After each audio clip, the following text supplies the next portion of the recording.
Hello. Here we are. Here we are. It's been a long time. Here's Yes. another episode of our taped podcast for the Elizabeth and James podcast, where we talk about showbiz and things that affect our lives. It's been a while. Yes, we've been busy with two very small children. And among other things, we've been working, we've been creating our review show, Rubbish or Rad, Be which sure to is on subscribe to that. YouTube. And subscribe. Facebook as well. Yeah, life in general. Yes. And I've been wanting to talk about this subject as it's sort of a recurring theme of suffering. Why do actors suffer the way we do? The restless artiste. Yes. Which I think most people, by seeing this headline, would immediately think and maybe even roll their eyes.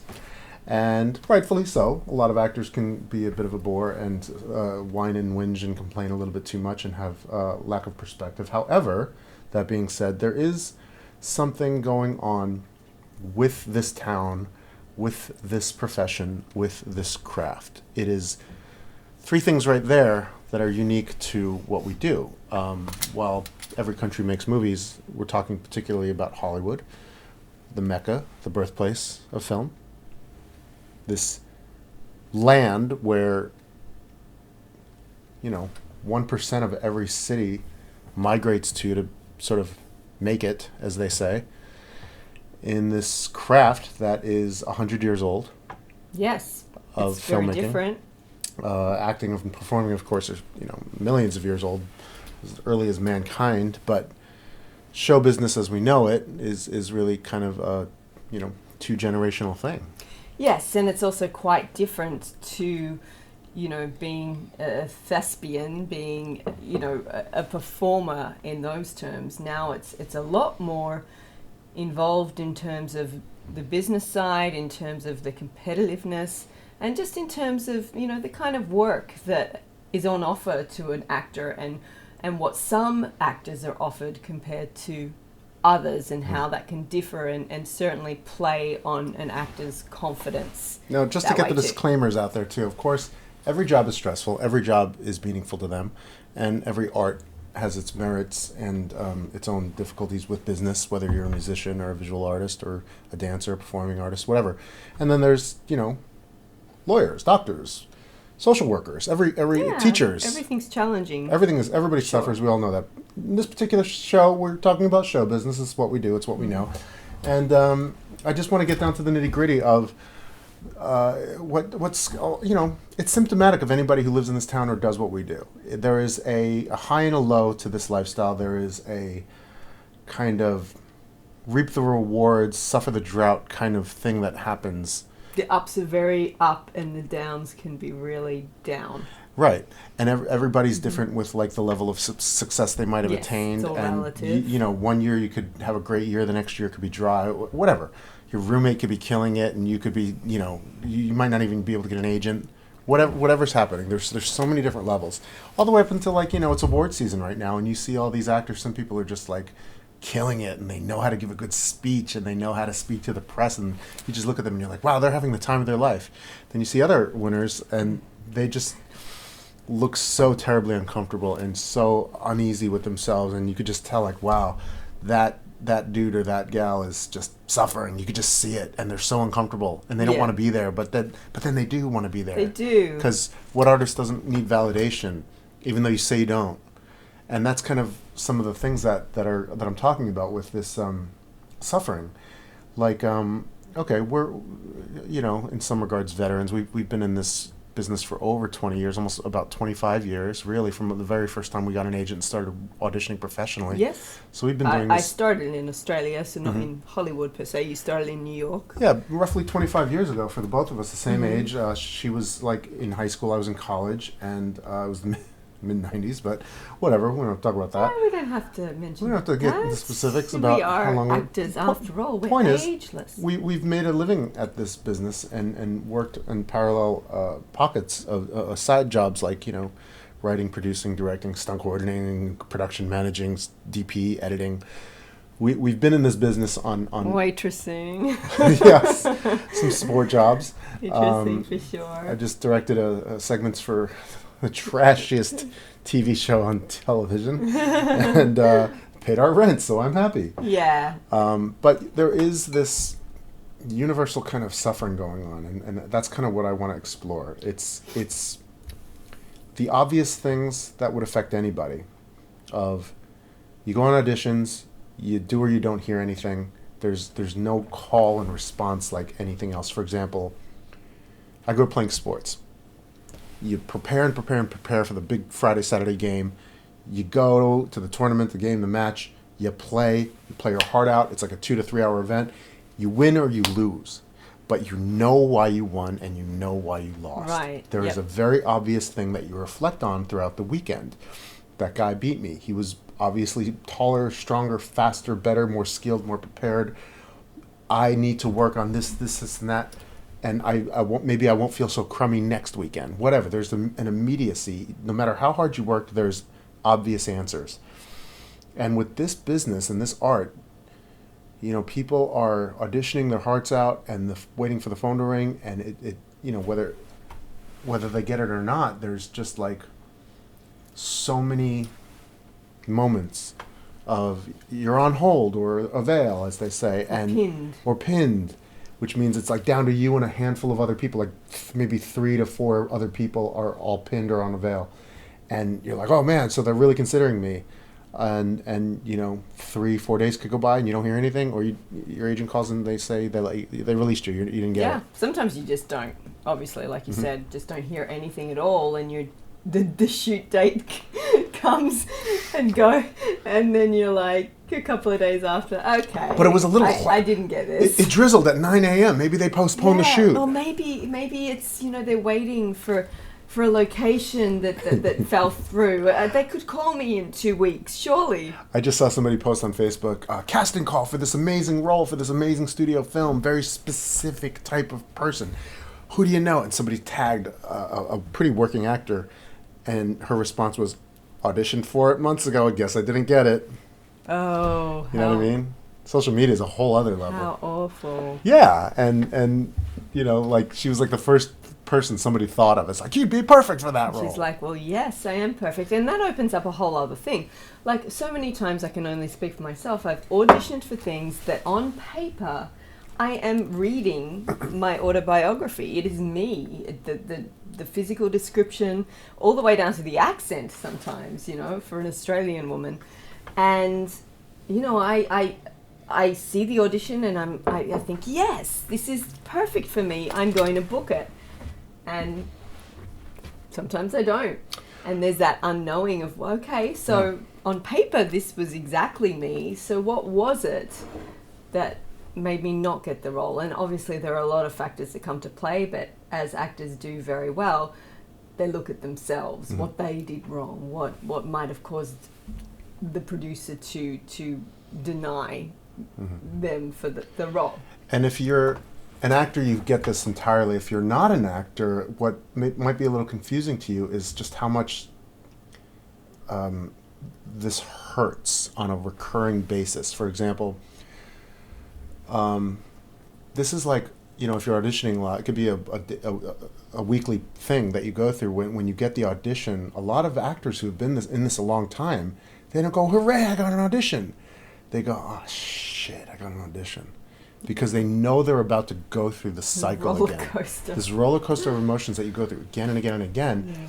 Yeah. And other people might be thinking, oh, you should be grateful you have an agent, you have an audition, and it's an opportunity. It's not like a screenwriter, and it's not like a director who has like months and months and months to prepare. It's like screenwriters are like oil painters, where they don't have to show anybody anything for months until they're like, here's my oil painting, here's my screenplay. Actors are like constantly putting themselves out on the line every single week, every single month, whether it's a commercial audition or a 2-line TV audition or like a movie role of a lifetime. And, when you're in this town long enough, you see friends of yours hit it big, and, now they're obviously like homeowners, which is like, they're making a living out of. Yeah, I mean, everybody I went to high school with and everybody in my family owns a home. To own a home in LA is like, you have to be a millionaire to own a home in LA. You have to be a bona fide millionaire to own a home in Los Angeles. Or otherwise, have a heck of a mortgage.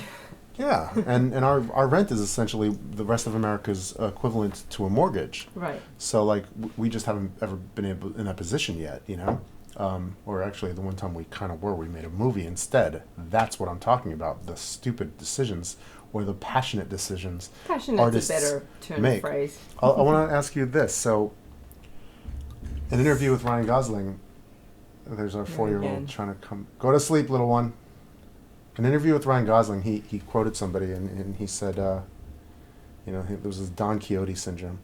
So many people come to LA to follow a dream, to find out if it was premonition or delusion. Oh. And that sort of faded outlook is not, I think, what anybody can really attest to, because, again, you come to this town for 3-4 years, you'll see some of the most talented actors in classes, at auditions. Oh, yes. I've seen so many. Where you're just like, holy cow, that person is so talented. Why can't they get an agent? And either you're like, I'm trying to get an agent and that guy doesn't have an agent, or wow, I have an agent and that actress doesn't have an agent. Like what? Like all these things where you start comparing yourself to some degree, but it's almost like it doesn't matter how talented you are. Sometimes that's why it's so. Although it does matter. Confusing. Let's get that straight. Like I think that a lot of people with a pretty headshot come to Hollywood thinking they're going to hit it big, and I guess some do, but you could be I would so like talented to think that talent prevails. You could be so talented and even like really beautiful and really good looking, yes, and really buff and fit and all those things that you think are all the formula to make it work. Yeah. And you still might not ever land a job. There's no logical trajectory whereby, okay, I've put in this amount of work, I've taken care of myself so that I'm camera ready, I have put myself in this position by being in LA, which is the center of the industry. I'm associating with people in the industry, I'm networking, I'm doing mass mailings, I'm taking classes, and this lifestyle that we've done, what you're describing, there's really no other job that I can think of that's quite like it, where you're essentially interviewing for jobs weekly, monthly, for like a day or two, and most jobs you go on a series of interviews, and you book a job, you could have that job for a year, for the rest of your life, whatever. Yeah. And this is the sort of suffering that I think is so symptomatic of this profession and this craft and this industry, where you're interviewing day after day after day, if you have an agent, if you're hustling. Yeah. If you get even the opportunity, if they choose your photo out of the thousands of thumbnails they receive. And you go through this cycle of rejection and getting your hopes up and preparing and suffering for this thing where you've put your life into it, where you're taking anything from improv classes to audition workshops to comedy workshops to full-on scene study classes to on-camera acting classes to, coming from degrees. We went to college and majored in theater, and we went to theater school, and we could have become pharmacists in that amount of time and worked and have a steady, really good 6-figure salary. Yeah. And we chose otherwise. We put our heart and souls into this. And what's it all for? What are we doing to ourselves? Why are we suffering this roller coaster? What are we searching for? I don't know if we can answer that in a podcast.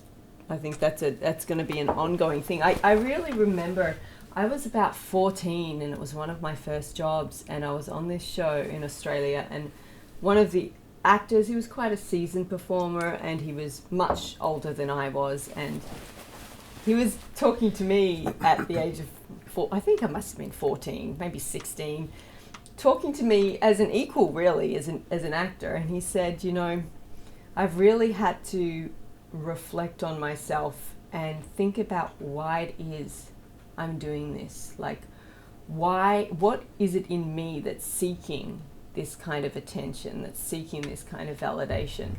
And he was a really, really well-known actor and really talented. And he was telling me how he just had to focus inward and reflect, because even he couldn't understand why he was putting himself through the torture. It's almost like they were suffering before they even entered the business. And then... we. And then suffering because it brings up a whole bunch of emotions and self-reflections, like, am I starved for attention? Am I seeking all of this outside validation? Do I want to be a celebrity? Am I not really in it because I am passionate about the craft? You know, that's an ongoing thing that as actors we put ourselves through. And you know, as an athlete, a former athlete, when I watch a lot of sports and I hear all the interviews and stuff, and we just lost Kobe Bryant, who always talked about, you know, he thanked the fans for the inspiration, and he also thanked the fans for the motivation. And he's somebody who had a relentless work ethic, who was just looking for an excuse every day on game day or before game day to go after the opponent that much harder. So he was always actually looking for motivation to play harder and work harder. With actors, you know, what is it that we are trying to kind of attack with each of these repetitive practices of putting ourselves through this?